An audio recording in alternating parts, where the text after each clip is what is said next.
This is Jordan from Jersey, and this is what I thought of the comics I read the week of April 28th, 2010. And hey, happy Free Comic Book Day, everyone, because it's actually May 1st as I record this. I have free comics that I got. I'm going to review them, but not this week. I'm going to review them next week because it's a really tiny week, and I picked up a lot of books this week, so there wouldn't be time for it all. First off, we have Thunderbolts 143.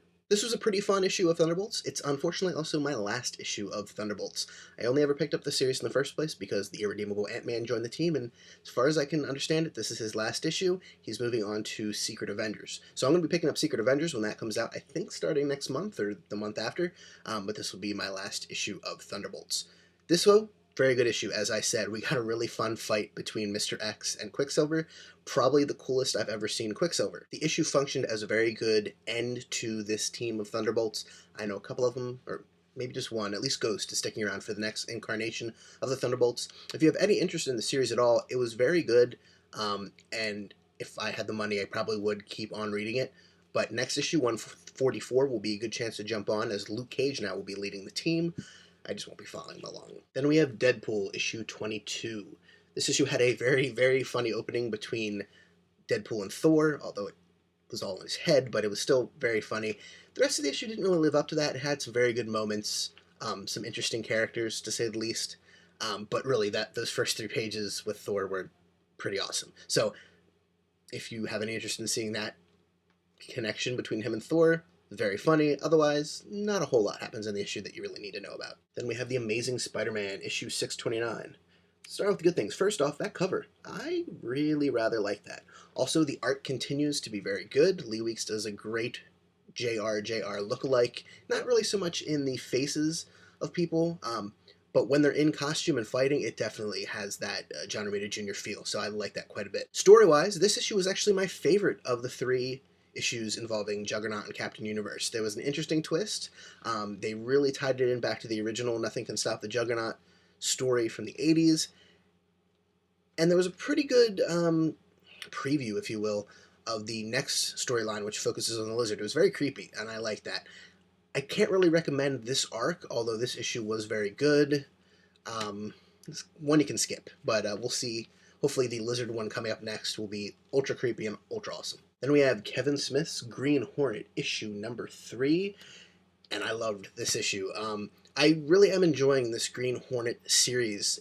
It's a little bit weird the way it's broken up because it was originally a movie script, but I really like the way they're doing it. The art in this issue is very good, very kinetic. I wish I got to see these scenes filmed because I think they would have made awesome action scenes. They certainly did in comic form. I just kind of want to see it in movie form as well. Also, there's a really great ending joke to the issue. I won't spoil that. I think with this issue number 3, you can really see where the story is going, at least in terms of setup. I wasn't entirely sure with the first 2 issues. I mean, you kind of know that the son's going to replace the father, but now it seems a lot clearer how he's going to do that.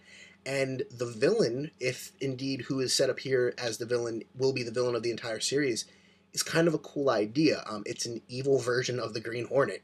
It is a guy who is pretending to be the Green Hornet, at least. He's got a cool costume, cool mask. And yeah, if this series becomes Green Hornet versus Green Hornet, I'm kind of really interested to see where that goes. So definitely pick this one up if you have any interest in the Green Hornet or Kevin Smith's work at all. Very fun issue. Then we have Locke Key, Crown of Shadows, issue 5 of 6, with great classic style cover right there. I did a double take thinking it was some like weird variant or something. No, this is the main cover as far as I can tell. There is a retailer incentive, but yes, this is the regular cover. This series is continually awesome. I love what they did with the beginning of the issue. The first like 8 to 10 pages are single panel splash pages with no dialogue. And I kind of was excited thinking that was going to be the whole issue. Just splash pages, no dialogue. I thought, hey, that's really cool. I've seen issues that are just splash pages before. I've seen ones that are no dialogue before. I've never seen both. And then they added dialogue and non-splash pages. It's fine. I kind of would like to see what Hill and Rodriguez could do with just no words. I think it would be kind of awesome because the first 10 pages were really, really cool, really neat knockdown, drag out fight that ended in a cool way. I really like how Hill and Rodriguez are playing with the concept of light and shadow in ways you might not expect. So that was kind of neat. This issue felt like issue 6, though. It felt like the end of an arc. So I have no idea what the next issue is going to be. I'm very excited to see where they go.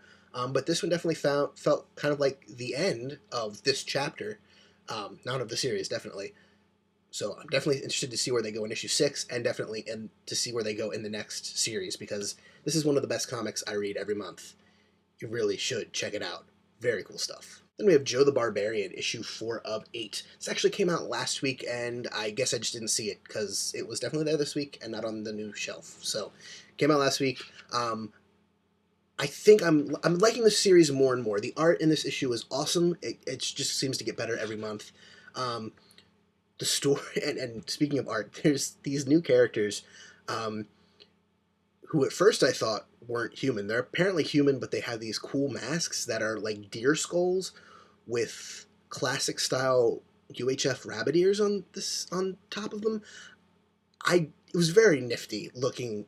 Whoever designed that, I don't know if it was Morrison or Murphy, whoever came up with that idea, that was really cool. It was very strange. Anyway, story-wise, this issue was probably my favorite of the 4 so far. It probably ties with number 1 in that it stuck with 2 locations, I think. 2 of the alternate universe locations. If there's anything that's kind of hampered the first 3 issues, and this one to an extent, it's moving, the character's moving through these different realms of the world so much, it's very hard to keep track of what's going on. This issue, he stayed in one place most of the time, with, little bookends on of different places on either end. But I really feel like I'm starting to get a handle of the series. It's still very weird, and there's some things where I'm like, what? But definitely check it out. It's about a kid who's maybe in a diabetic coma, maybe not, and how he's kind of perceiving 2 worlds at the same time. I don't really want to say any more than that because it might give away some of the story, but very interesting book. Probably better in trade. I've said this before, but I'm picking up in single issues and I'm enjoying it quite a bit. Then we have Marvel Zombies 5, issue 2 of 5. Didn't like this one quite as much as the last issue. The last issue was Wild West. This one was kind of a War of the Worlds thing. Had some very crazy moments, one involving babies. Probably one of the most gruesome and weird things I've seen in comics in the last few weeks. Check it out just for that. That was weird. Like I said, not as good as the first issue, but I have faith in this creative team. It was a fun enough issue. It just didn't hook me as much as the first one. So I'm interested to see where they go next week. It looks like a Gladiator-style thing, judging by Howard the Duck with a sword and a helmet. Kind of a Marvin the Martian type of deal. But, yeah, we'll see where it goes next month. Decent enough issue. And to round out this week, I have S.H.I.E.L.D. Secret Warriors, and I have Secret Warriors issue 15. S.H.I.E.L.D. Secret Warriors focuses mostly on Phobos, the god of fear, and his reaction to the gruesome... That was probably, since Marvel Zombies 5 with the babies, probably the most gruesome thing I'd seen before that, and recently, was the death of Ares. So this is his son trying to get some revenge and send a message about his father's death. I don't fully understand why he chose the target that he chose, though, without giving too much away, just because it seems like there could be better choices there, and some of the aftermath of that particular course of action might not be the greatest for the team. We also get some interaction between Nick Fury and Captain America, the classic Steve Rogers Captain America, as they fight the UFOs during Siege. I really like the scene. It had some great dialogue, maybe a little bit campy, but campy in an awesome way.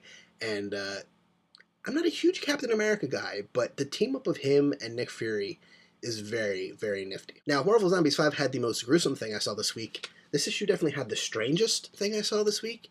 So strange, I'm not entirely sure what happened, but knowing Jonathan Hickman, he is going to explain it eventually. But it was a very, very weird set of panels that involved an octopus, I'll say. It was weird.